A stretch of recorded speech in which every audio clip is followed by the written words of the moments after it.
ആർക്കും ഇതുവരെ സംശയമൊന്നുമില്ലല്ലോ? ഒരു സംശയമില്ലമ്മേ. അവിടെ നിന്ന് ഇറങ്ങിയപ്പോഴും ദേ ഇവിടെ വന്നപ്പോഴും മോളുടെ വയറ്റിൽ ചലനം ഉണ്ടായിട്ടാണോ പലഹാരം ഉണ്ടാക്കി മോൾക്ക് കൊടുക്കുന്നതെന്ന് അവിടെയും ഇവിടെയും ചോദ്യങ്ങളുണ്ടായി. ഇനി അതുപോലുള്ള ചോദ്യങ്ങള് ഇടയ്ക്കിടയ്ക്ക് പലരും ചോദിക്കാനുള്ള സാധ്യതയുണ്ട്. മോളുടെ വയറ്റിലൊരു ജീവന്റെ തുടിപ്പുള്ളതുകൊണ്ട് അതിന്റെ ലക്ഷണങ്ങൾ ഇടയ്ക്കിടയ്ക്ക് കാണിക്കുമല്ലോ. ഉണ്ണിയുടമ്മ 2 പ്രസവിച്ചതാ. അതുകൊണ്ട് അവർക്കിതൊക്കെ കാണുമ്പോ തിരിച്ചറിയാൻ കഴിഞ്ഞു വരും. എന്നായാലും തിരിച്ചറിയുമല്ലോ അമ്മേ. ശരീരത്തിന് വ്യത്യാസം ഉണ്ടാവുന്നവരെ ആരോടൊന്നും പറയണ്ടെന്നാ ഞങ്ങളുടെ തീരുമാനം. ആ, അമ്മയ്ക്ക് കുടിക്കാൻ എന്താ വേണ്ടേ? ഒന്നും വേണ്ട മോളെ. അതെന്താ ഒന്നും വേണ്ടാത്ത? അങ്ങനെ ഒന്നും തരാതെ ഞാൻ അമ്മയെ വിടുവോ?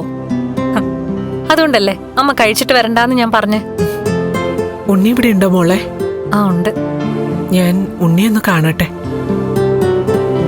ഉണ്ണിയുടെ കുഴപ്പം കൊണ്ടല്ല കരുണ ഇങ്ങോട്ട് വരാത്തത്.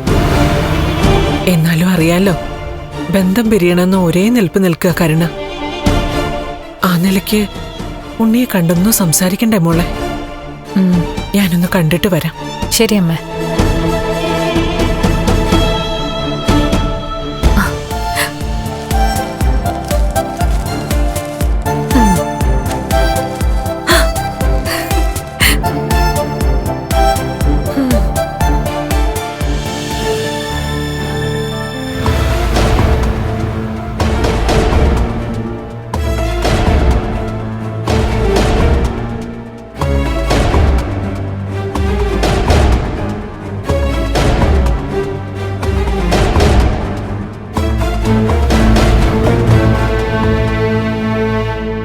മോനെ ഇവിടെ നിൽക്കായിരുന്നോ?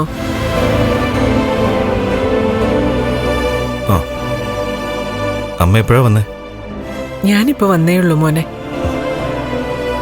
ഒറ്റയ്ക്കാണോ വന്നേ? അതെ, അവള് കൂടെ വരില്ലല്ലോ. എന്തിനാണ് അമ്മ വരുന്നത്? അവളുടെ മനസ്സിന് അത്രത്തോളം നോവിക്കുന്ന പ്രവൃത്തികളാ ഇവിടെ ഉള്ളവർ ചെയ്തുകൊണ്ടിരിക്കുന്നത്.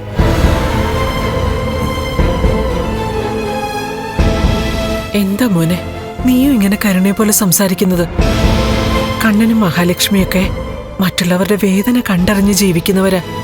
മനഃപൂർവ്വം അവരാരെയും നോവിക്കാറില്ല മോനെ. കരുണയുടെ സ്വഭാവം അവൾ ഓർമ്മ വെച്ച നാള് മുതൽ ഇത് തന്നെയാ. അത് ഇനി മാറ്റാനൊന്നും പറ്റില്ല. അവളെ തിരുത്തി വിളിച്ചോണ്ട് വരാൻ മോനെ കൊണ്ട് മാത്രമേ പറ്റൂ. എന്നെ കൊണ്ട് എങ്ങനെ പറ്റുന്ന അമ്മ പറ. കൺസ്ട്രക്ഷൻ കമ്പനിയിൽ ഇപ്പോ എന്റെ അനിയത്തിക്ക് താഴെയാ ഞാൻ. എന്റെ ക്യാബിനിൽ നിന്ന് പോലും ഞാൻ ഒഴിഞ്ഞു കൊടുക്കേണ്ടി വന്നു. അതൊന്നും അമ്മയുടെ മോൾ അറിഞ്ഞിട്ടില്ല. അതുകൂടെ അറിഞ്ഞു കഴിഞ്ഞാലേ ഡിവോഴ്സ് ഉറപ്പാ. അല്ലെങ്കിൽ തന്നെ ഏത് നേരം അവള് പറയുന്നുണ്ട് ബന്ധം പിരിയണമെന്ന്. അതവളുടെ പക്വതക്കുറവുണ്ടോ മോനെ അങ്ങനെ പറയുന്നത്? ബന്ധം പിരിഞ്ഞ മോനേക്കാൾ കൂടുതൽ നഷ്ടം അവൾക്കല്ലേ? അങ്ങനെ ചിന്തിക്കാനുള്ള സാമാന്യ ബുദ്ധി അവൾക്കില്ല. അങ്ങനെ ബുദ്ധിയുള്ള കുറെ ആൾക്കാരുണ്ടല്ലോ ഇവിടെ. അവരാണല്ലോ മാനപ്പൂർവ്വം അവളെ ചൊടിപ്പിച്ചോണ്ടിരിക്കുന്നത്. മോനെ, കണ്ണനോടും മഹാലക്ഷ്മിയോടും ചേർന്ന് നിന്ന് കഴിഞ്ഞാ നിനക്ക് വേണ്ടതൊക്കെ അവര് തരില്ലേ? അങ്ങനെ തന്നിട്ടുണ്ട്. അമ്മയുടെ മോളെ കണ്ണേട്ട കല്യാണം കഴിക്കുന്നതിന് മുമ്പ്. അതിനുശേഷം ഭാര്യയുടെ തണലായി പോയി അങ്ങേര്. ഒരു സ്ത്രീക്ക് വേണ്ട, ഒരു ഭാര്യയ്ക്ക് വേണ്ട ആവശ്യങ്ങളൊന്നും നിറവേറ്റി കൊടുക്കാൻ പറ്റാത്ത കഴിവുകെട്ട ഒരാളാ അമ്മയുടെ മൂത്ത മരുമോൻ. ആ കഴിവുകേട് അവര് മറക്കാൻ നോക്കുന്നത് കണ്ണേട്ടന്റെ കണക്കറ്റ സ്വത്തുക്കള് അവർക്ക് ഭാഗിച്ചു കൊടുത്തോണ്ടാ. മോനെ, മോൻ കരുണയെ പോലെയും കരുണയുടെ അച്ഛനെയും മുത്തശ്ശിയും പോലെയൊന്നും സംസാരിക്കല്ലേ. ഞാൻ പറയുന്നതൊക്കെ സത്യാമ്മേ. പിന്നെ ഇനി അമ്മയായിട്ട് എന്നെ ഉപദേശിക്കാനൊന്നും വരണ്ട. അമ്മ ഉപദേശിക്കേണ്ടതേ അമ്മയുടെ മൂത്ത മോളെയും മരുമോനെയാ. മഹാലക്ഷ്മി എന്ന അമ്മയുടെ മോള് സ്വന്തം വീട്ടിൽ എങ്ങനെയാണോ ജീവിച്ചതെന്ന് അറിയാലോ. ആ ജീവിതം തന്നെ ഇവിടെ തുടരും എന്ന് കരുതിയാ കരുണ എന്റെ കൈയും പിടിച്ച് ഇവിടേക്ക് വന്നത്. എന്നാ ഇപ്പോ അതല്ല സ്ഥിതി. ചേച്ചിയുടെ ആജ്ഞകളനുസരിച്ച് നിൽക്കേണ്ട ഗതികേടിലായിപ്പോയി കരുണേ. അത് അവൾക്ക് ദഹിക്കില്ല.